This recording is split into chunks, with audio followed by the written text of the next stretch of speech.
25단원 조셉 스미스가 12사도들에게 왕국의 열쇠들을 부여하고 킹 폴레트 설교를 전하다.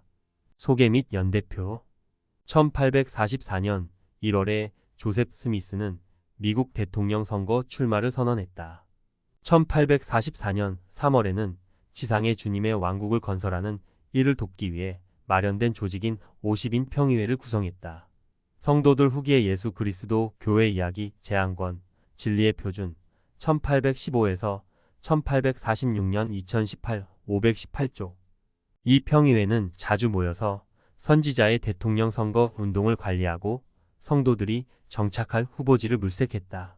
또한 조셉은 1844년 봄에 12사도 9명과 모여 주님의 사업을 계속해 나가는데 필요한 모든 신권 열쇠를 그들에게 임봉 부여했다.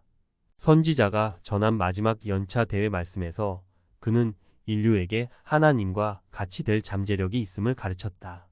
이 말씀은 킹 폴레트 설교로 알려져 있다. 1844년 1월 29일 조셉 스미스가 미합 중국 대통령 선거 출마를 선언하다. 1844년 3월 11일 조셉 스미스가 50인 평의회를 조직하다. 1844년 봄 조셉 스미스가 12사도 정원의 일원들에게 하나님 왕국의 열쇠를 부여하다.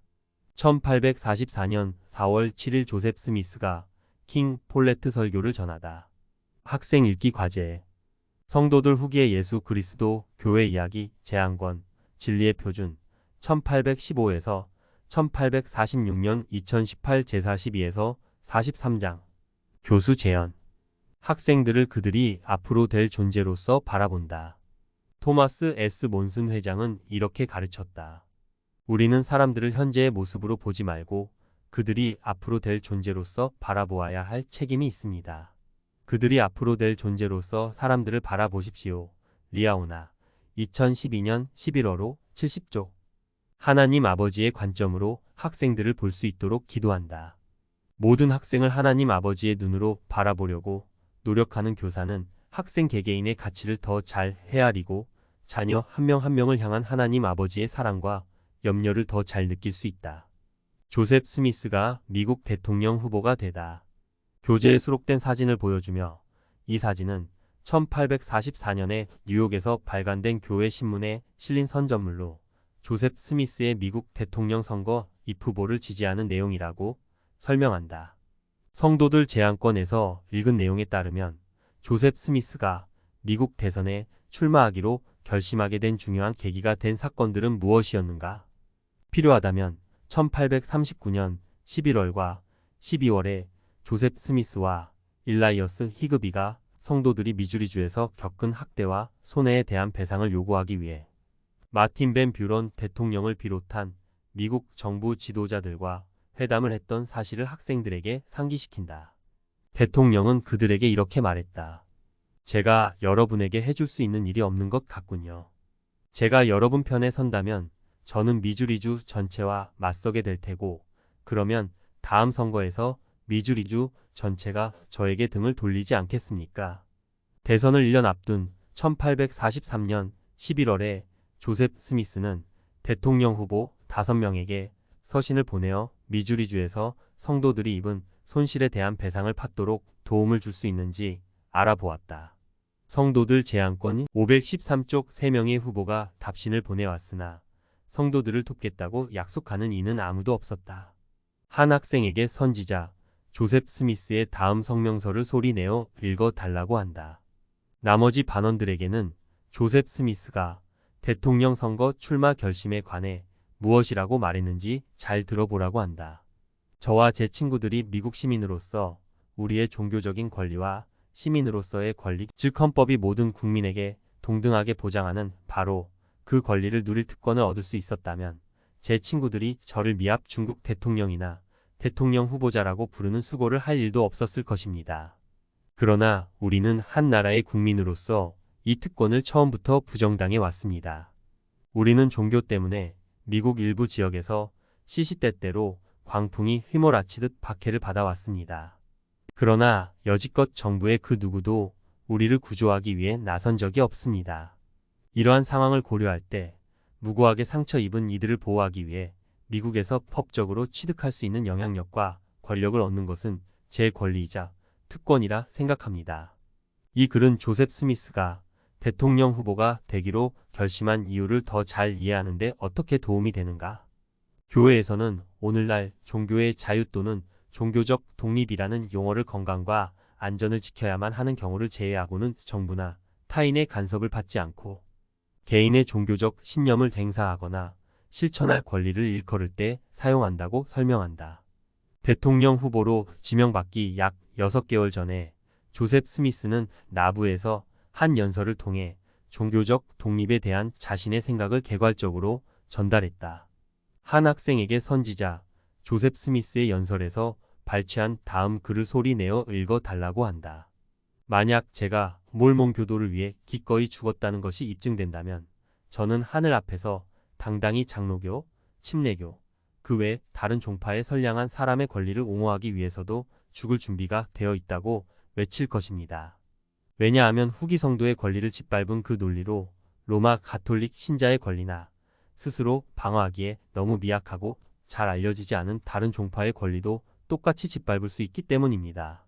그것이 제 영혼을 고치해주는 자유를 사랑하는 마음, 즉 모든 인류의 시민적 자유와 종교적 자유를 사랑하는 마음입니다.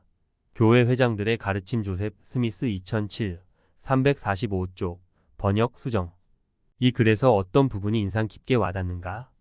선지자가 종교적 자유에 관해 보여준 모범과 가르침에서 우리는 어떤 원리를 배울 수 있을까? 학생들이 대답하고 나면 다음 원리를 칠판에 적는다. 자유를 사랑하는 마음은 모든 사람의 사회적 자유와 종교적 자유를 보호하도록 돕고 싶은 마음을 북돋아줄 수 있다.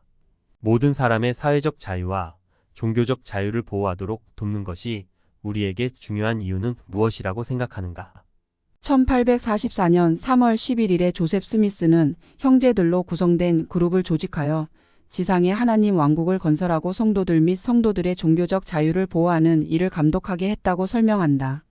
이 그룹은 50인 평의회로 알려지게 되었다. 그들은 그해 봄에 자주 모여 선지자의 대통령 선거 운동을 도왔고 성도들이 다른 이들의 박해를 받지 않고 정착하여 예배할 수 있는 새로운 장소를 물색하는 일에 대해 의논했다.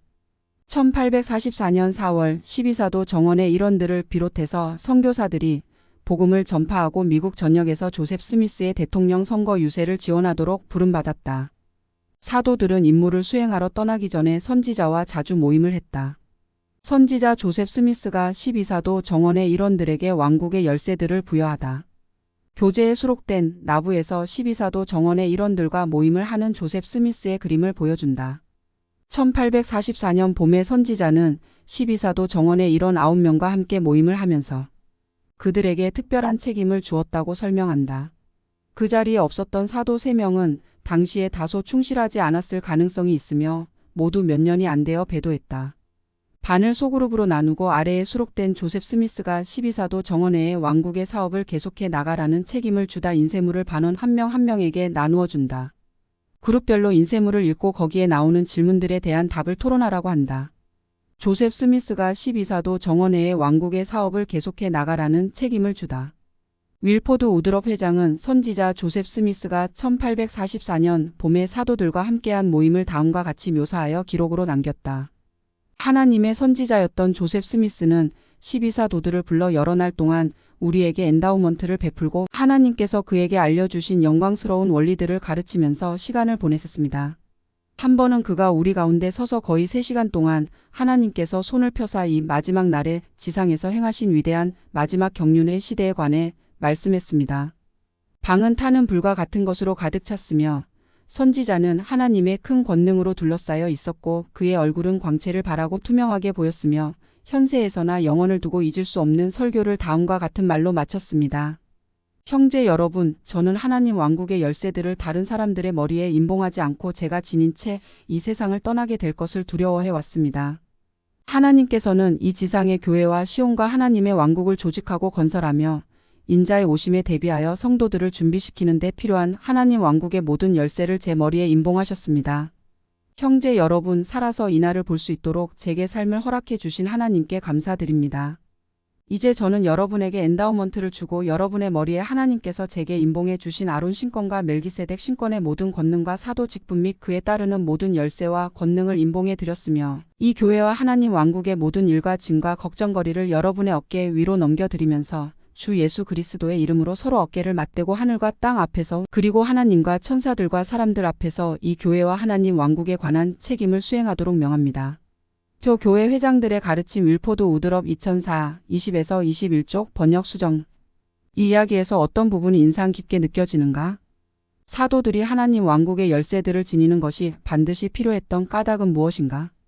시간을 충분히 준 후 학생들에게 우리가 우드럽 회장의 이야기에서 배울 수 있는 진리들이 무엇인지 요약해 달라고 한다. 학생들은 다음과 같은 몇 가지 진리를 찾을 수 있다.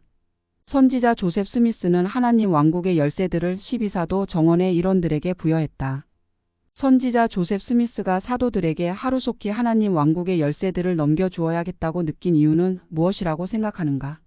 그 열쇠들은 지상에서 하나님의 사업을 인도하는 데 필수적이며 조셉은 자신이 그 열쇠들을 다른 사람에게 넘겨주지 않고 죽으면 그것들이 사라질까봐 염려했다. 이 사건은 오늘날 교회에서 어떤 영향을 미치고 있는가? 필요하다면 이 열쇠들은 오늘날 교회 회장의 지시하에 제1회장단과 12사도 정원의 일원들이 행사한다는 점을 학생들에게 일깨워준다. 그들은 이 열쇠들을 행사하여 교회를 관리하고 지도하며 우리의 구원과 승영에 필요한 신권의식의 집행을 승인한다. 1844년에 조셉 스미스는 커져가는 반대에 직면했으며 여기에는 일부 교회 회원들도 가세했다고 설명한다. 성도들 제한권 제사 12장에서 읽은 내용에 따르면 제1회장단에서 조셉 스미스의 보좌였던 윌리엄 로가 선지자를 반대하고 나선 이유는 무엇인가? 윌리엄 로가 아내인 제인에게 임봉되고 싶다고 하자 주님은 그가 간음을 저질렀기 때문에 당시로서는 그 의식을 받을 수 없다고 조셉 스미스에게 밝히셨다. 윌리엄은 분노했고 선지자를 죽일 음모를 꾸미기 위해 다른 반대자들과 은밀히 내통하기 시작했다. 성도들 제한권 511에서 512쪽 참조. 데니슨 해리스와 로버트 스콧이라는 두 청년은 선지자 조셉 스미스에게 당시에 어떤 도움을 주었는가? 그들은 윌리엄 로와 관계된 은밀한 모임에 참석했고 도움이 되는 정보를 선지자에게 가져다 주었다. 성도들 제한권 522쪽 참조. 조셉 스미스가 킹 폴레트 설교를 전하다. 조셉 스미스를 대적하여 그가 거짓 선지자라 주장하는 소수의 교회 회원들도 있었으나 대부분의 회원들은 그를 변함없이 지지했다고 설명한다. 1844년 4월 7일 조셉 스미스는 나부에서 열린 연차 대회에서 말씀을 전했다. 말씀 서두에 선지자는 몇 주 전에 세상을 뜬 교회 회원인 킹 폴레트를 언급했다. 그런 까닭으로 이 말씀은 킹 폴레트 설교라 일컬어지기도 한다. 추측하지 않는다. 주님께서 선지자 조셉 스미스에게 영광스러운 진리를 많이 계시해 주셨으나 우리가 온전히 이해하지 못하는 것들이 여전히 많이 있다. 우리는 주님께서 밝히지 않으셨거나 신뢰할 만한 근거가 없는 사항에 대해서는 추측을 삼가야 한다. 선지자 조셉 스미스가 전한 킹 폴레트 설교에서 발췌한 다음 가르침을 보여준다. 학생 몇 명에게 이 문단을 돌아가면서 소리내어 읽어달라고 한다. 나머지 반원들에게는 눈으로 따라 읽으면서 조셉 스미스가 가르친 진리들을 찾아보라고 한다. 이 세상에서 하나님의 속성을 올바르게 이해하고 있는 사람은 무척 적습니다. 인류 대다수는 모든 것이 그들과 하나님의 관계를 알려주는데도 이를 전혀 이해하지 못합니다. 그들은 그 관계의 본질을 알지도 이해하지도 못합니다. 하나님도 한때는 현재의 우리와 같은 분이셨지만 지금은 승영하시어 저 하늘에서 보좌에 앉아 계십니다. 그것은 위대한 비밀입니다.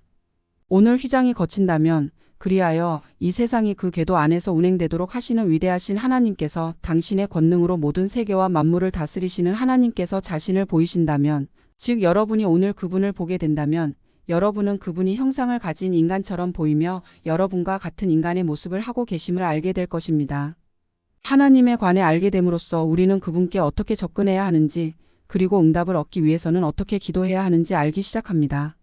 우리가 하나님의 속성을 이해하고 그분께 나아가는 방법을 알게 될 때 하나님께서도 우리에게 하늘의 문을 여시고 하늘에 대해 모든 것을 말씀해 주시기 시작합니다.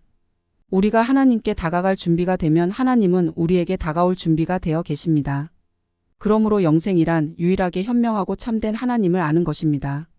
여러분은 죽은 자의 부활을 얻고 영원한 빛, 즉 해의 영광 가운데 거하게 되며 영원한 권능으로 둘러싸인 자들처럼 영광 중에 앉게 될 때까지 여러분 스스로가 어떻게 하나님이 되고 하나님의 왕과 제사가 될 수 있는지를 배워야 합니다.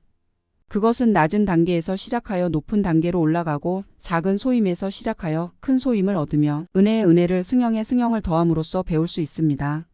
교회 회장들의 가르침 조셉 스미스 2007 39에서 41, 221쪽 번역 수정. 이 가르침에서 어떤 진리들을 배울 수 있을까? 학생들은 다음과 같은 몇 가지 진리를 찾을 수 있다. 하나님 아버지는 승형한 존재이며 모양과 형상이 우리와 같으시다. 우리는 한 단계에서 그 다음 단계로 발전해 나감으로써 결국 하나님과 같이 될 수 있다. 우리의 개인적인 노력만으로는 하나님처럼 될 수 없다는 것을 강조한다. 그보다 우리는 그리스도에게로 나아와 그의 안에서 온전하게 되어야 한다. 모로나이서 10장 32절 또한 교리와 성약 76편 69절 모세서 6장 57절 참조. 하나님 아버지가 승형한 존재, 즉 온전함에 이른 존재이시며 모양과 형상이 우리와 같으심을 아는 것이 중요한 이유는 무엇이라고 생각하는가? 우리가 한 단계에서 그 다음 단계로 발전해 나가면서 결국에는 하나님과 같이 될 수 있음을 아는 것은 우리가 하는 선택에 어떤 식으로 영향을 미칠 수 있는가? 예수 그리스도의 복음은 우리가 한 단계에서 그 다음 단계로 발전해 나가는데 어떤 방식으로 도움이 되는가? 학생들의 대답을 칠판에 적는다. 학생들은 다음과 같은 이야기를 할 수 있다. 예수 그리스도의 복음은 우리가 예수 그리스도를 믿는 신앙을 행사하고 그분께 도움을 구하고 죄를 회개하고 그분의 계명을 지킬 때 우리가 약점과 죄를 극복할 수 있게 해준다.